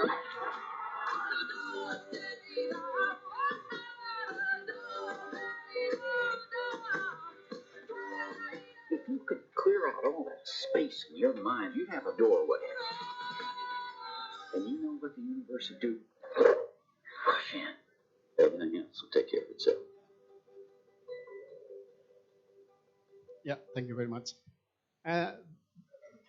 as I mentioned before, this movie came out in 2010, but the book, the novel itself, came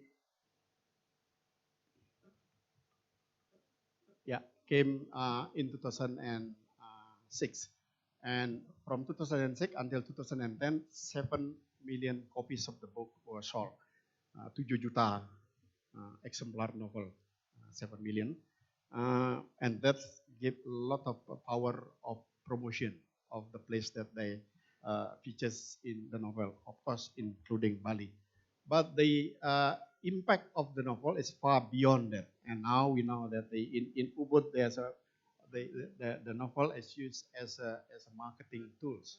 And this has become very effective. There's a lot of private tour or package tour and other type of thing is sold on the internet. And you can see this. Are you fan of Elizabeth Gilbert, life changing and so forth? So if you do, then we will take you around and you have to pay 1 million. And so many dimension of the relationship between literary and tourism studies.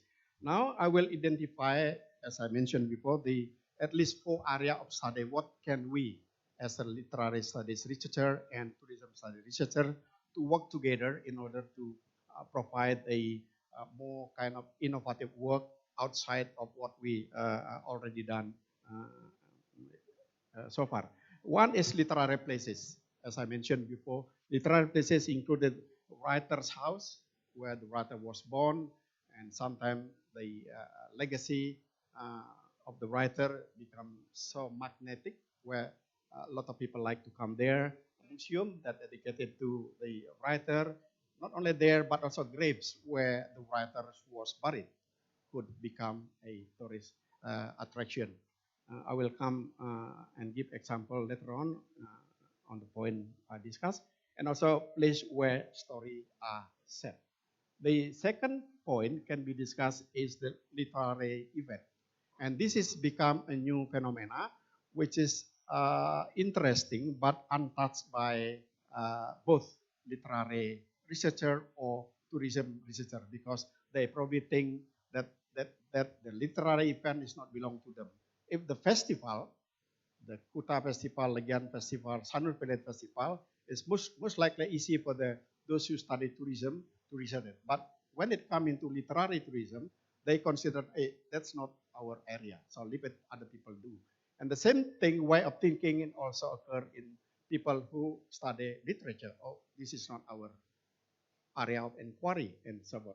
And now with the literary tourism, this is a very interesting topic to discuss. And the multidimensional aspect of literary tourism, like the event in Ubud, can be explored further.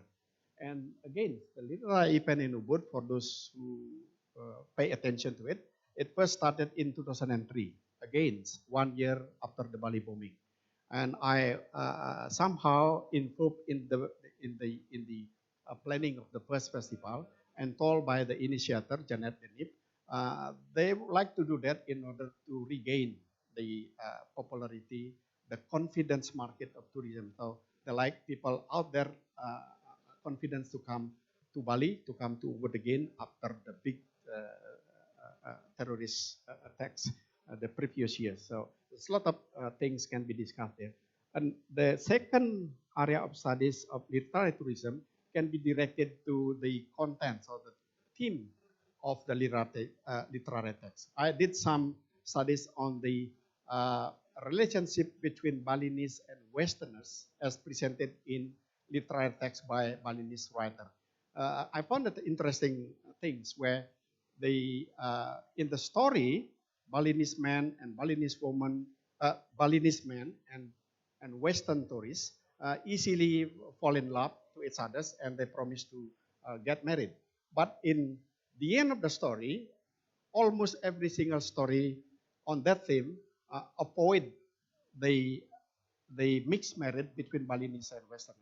And this is very interesting because in the reality, we saw a lot of people, mixed marriage are common thing. So those kind of phenomena can be discussed further, researched further in the topic area of inquiry.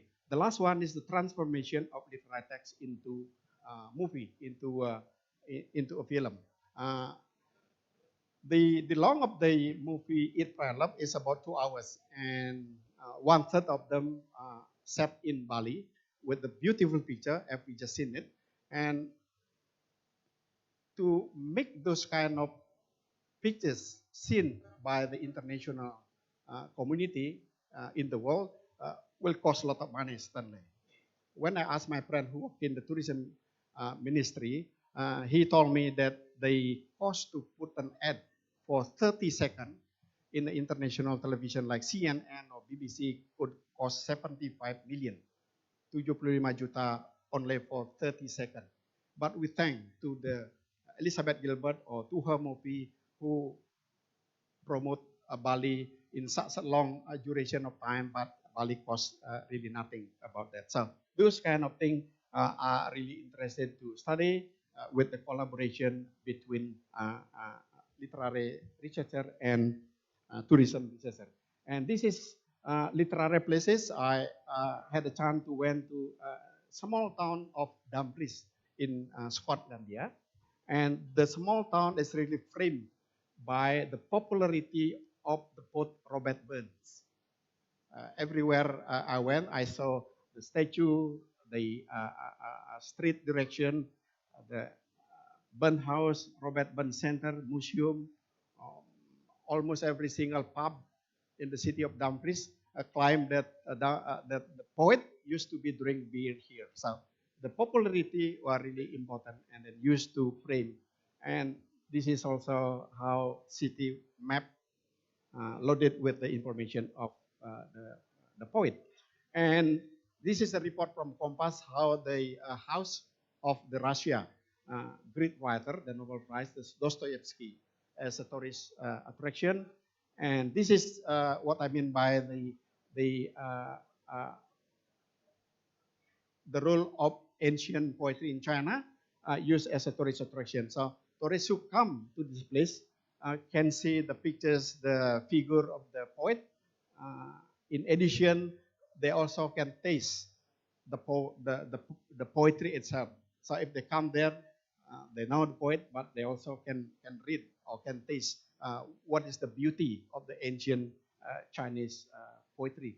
In this point, the tourism sector that use writer as a tourist attraction also play an important role to introduce to a visitor.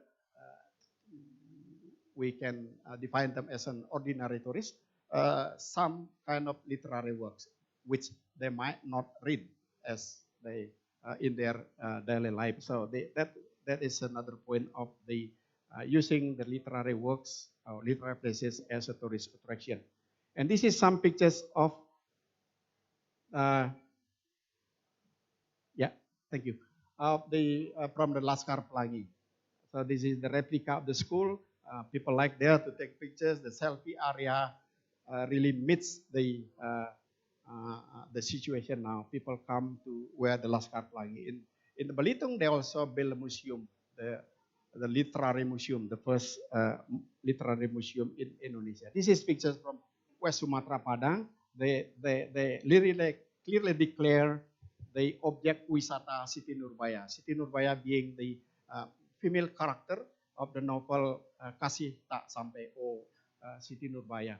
When I came there, this is my pictures. When I came there and talked to the head of the tourism authority of Kota Padang, they continue to shape the Padang under the thematical tourism of Siti Nurbaya. And they also plan, they work with the university there to create a tour package of the Samsul Bahri, the boyfriend of Siti Nurbaya, where they went together after Padang. For example, the Samsul Bahri went to West Java.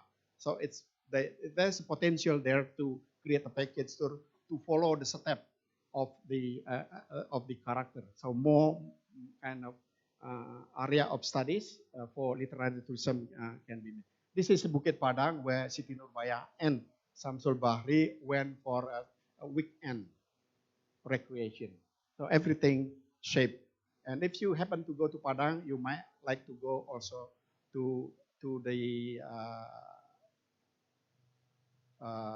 Batu Malin Kunang. Malin Kunang being the man who cursed by his mother to become a stone. So there is a stone of Malin Kunang and become tourist attraction. So the importance of story behind the stone could become creation of tourist destination. This is a picture from Lombok, the Mandalika, the Yule. They become a super priority project development now. They use the traditional folklore from Mandalika. So they not only take the name, but they also create other type of art. The statue of Mandalika, the dance. So for those of you unfamiliar with the story, the Mandalika is a prince who attracted, I think it's two men. And two men fall in love to her, but she doesn't want to choose either one. What he did was to jump into the ocean and transform herself into a small worm or cacing. And now the story has become part of the ritual of Putri Nyale Festival, which become intangible culture of the tourism area. So the complexity, the multidimensional of literary text evidence in all the example I just presented, including and especially in the Mandalika Resort. This is the literary event in Ubud. People probably can see this from different angle. As I mentioned before, the first one held in 2003, 1 year after the Bali bombing, and this is continued. And then given Ubud a different dimension of culture tourism. Culture tourism not only based on traditional performing art, but also literary work. And every time the international Ubud Writer and Readers Festival was held, they also include the traditional literature, the emerging and local writer to perform or to present it in the international. This is a very good and put Ubud in the international map of literary reader and festival throughout the world. Now, as a conclusion,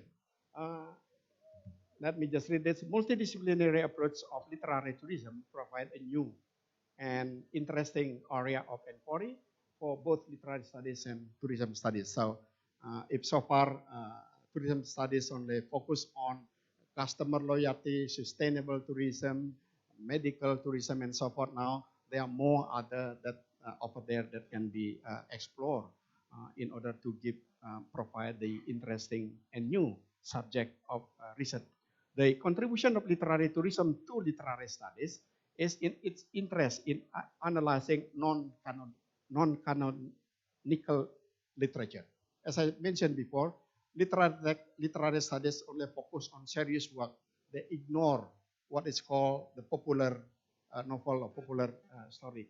Now they are encouraged to research on more popular work, which is has a multidimensional and interesting to explore further. The contribution of literary tourism to tourism study is in the recognition of the contribution of literary works to the development of tourism, which has been highly neglected. Hardly people in the tourism industry talk about the importance of traditional literary to support the tourism. If we, for example, if tourists come and watch the Kecak Dance, not many people probably aware that the Kecak Dance based on literary works of the Indian epic Ramayana and so forth. So now with the literary tourism, those kind of overlooked phenomena can be shown and acknowledged. In addition of its contribution in enriching the literary and tourism studies, literary tourism also provide a real example on the importance of multidisciplinary approach in humanity studies in general. I should leave it here, and then probably there's some untouched point. We can discuss it in the question and answer. Thank you very much. Thank you, Professor Dharma Putra, for attractive, nice video and interesting speech. So audience, we have left 10 minutes sharp before this session will be ended on 12 for having lunch break. Maybe two questions can be asked to Professor Dharma Putra from the audience. Please.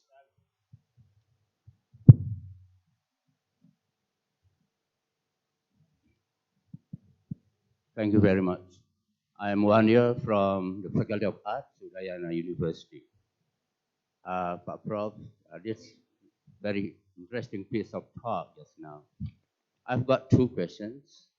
The first one is having to do with the reciprocal relationship between literary work and tourism itself.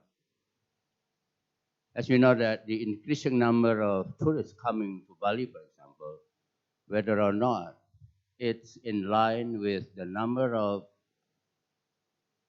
writers or let's say authors of literary works. What do you think about that? Whether or not it's in line. Is there any positive impacts about the positive coming of tourists to Bali, for example, with the increasing number of the literary work writers? That's the second. That's my first question. The second question is having to do with culture. As we know that Bali is very popular with its unique culture. Most of the tourists coming to Bali have to do with this interesting culture, unique culture. My question is that whether or not its region, like Lombok, Mandalika just now, and Bali, Padang, you mentioned some areas in Indonesia, whether or not this also has a positive impact to the existence of the literary work in those areas. Thank you very much. Yeah, thank you, Pak Wanya, for your question. I remember Pak Wanya when I visit the Dumfries to see the Robert Burns because he is the fans of Robert Burns' song. I can't sing that, Pak Wanya can do it. In response to his first question, whether any relationship between the number of literary event or literary works to the number of visitors to come to Bali or to Indonesia. We should say first that the number of visitors who come to Bali is defined by or influenced by a number of factors. One is the beauty of the destination, the accessibility, the availability of airline, accommodation, the 4A, usually called in the tourism studies. But we also should acknowledge the importance of publication writer. Because in the past, probably still until now, people always, when they're having holiday, they often read the fiction. And it would be good if they come to Bali and there is a story available on Bali. That would be very important, very good, and could give, and the contribution could be acknowledged. The second question in relation to other destination or area, when the place has become a tourist destination and the destination developed a long time, and there is always a phenomena where the local people try to revitalize their art and culture, including literature.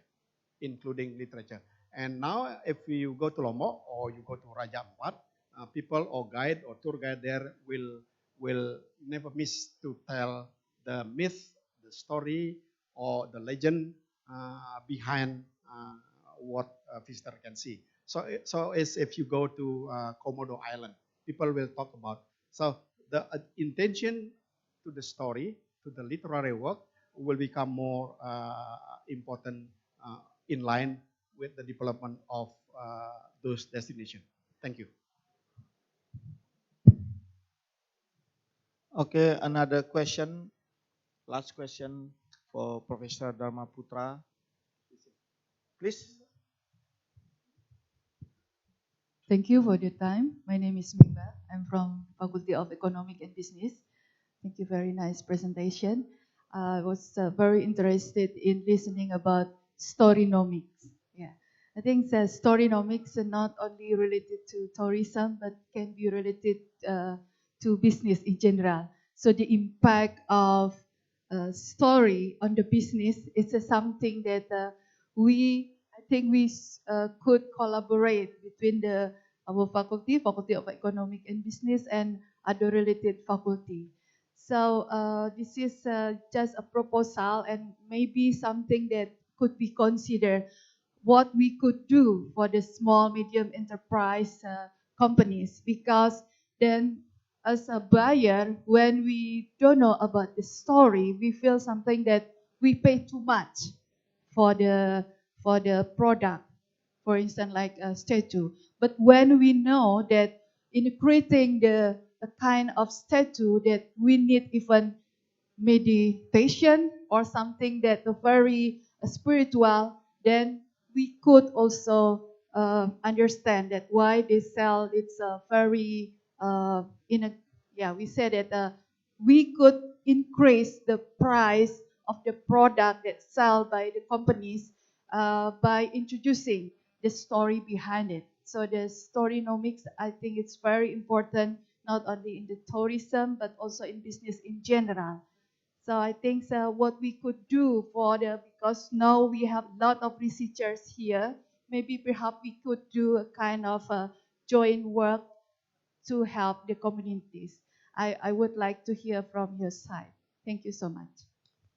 Yeah, that's true. Actually, as I mentioned before, that the practice of using story in influencing the potential buyer is already a universal thing. It's practiced since long time ago, not only here but also elsewhere in the world. But the writer of the book cleverly introduced the storynomic term. It's a storytelling that increase the value of the product. So the product has at least two values. One, the tangible values, and also intangible value. And intangible value is filled up with the story. So in recent time in Bali, there has been a fever on what we call it batu ake. Everyone, almost every corner of the street, people sell batu ake, and then they try to convince their buyer. Batu ake is a special stone. They try to convince the special buyer in order to get a more price on the small of the stone. And now the fever of batu ake has gone. It's probably the failure of the seller to find more interesting story of the product they want to sell. Yes, I hope we can do something together in order to provide the new and innovative type of research and with the useful outcome. Thank you very much. Big applause for Professor Dharma Putra to end up the session. We have only 1 more minute, which is insufficient to deliver further discussion and answer, but it is not prohibited for the audience if you would like to discuss with the keynote speakers around this meeting. Please, as your earliest convenience time, find good places for do that. So officially, we close this session, and I returning back the time to the committee. Thank you very much, and big applause for all the speakers which has delivered the speech. Thank you very much for all the keynote speakers as well as the moderator for the very dynamic, fruitful presentation. Well, Professor Petrov, Professor Simitsu, Professor Dharma Putra, as well as Professor Chokorda Maha Dewa, would you please kindly remain standing on the stage? And now we would like to invite Professor Rai, the Head of Research and Community Service of Udayana University, to present certificates.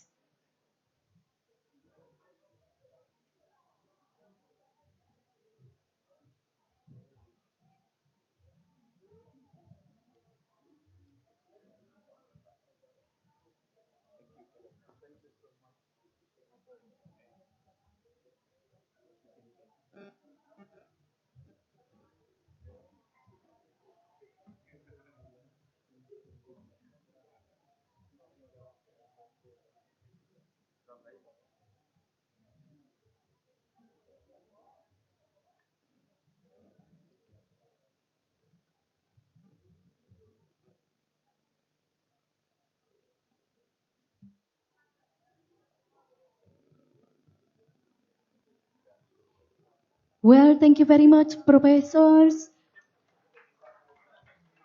Please kindly be seated.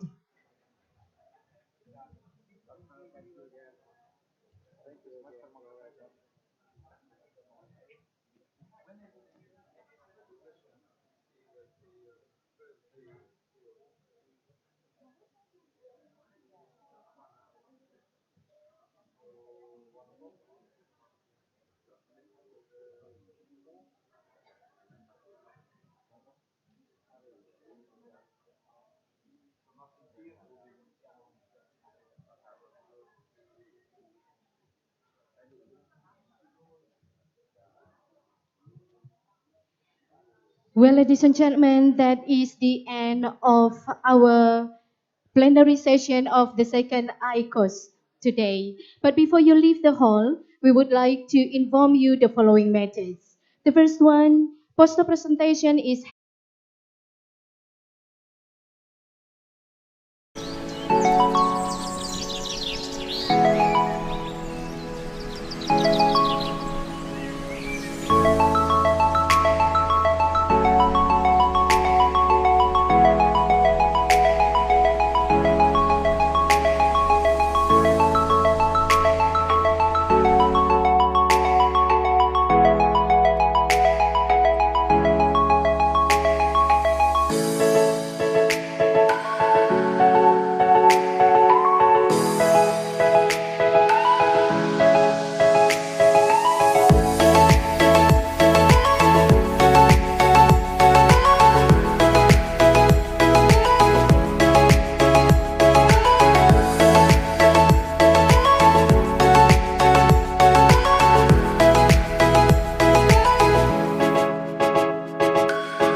Thank you.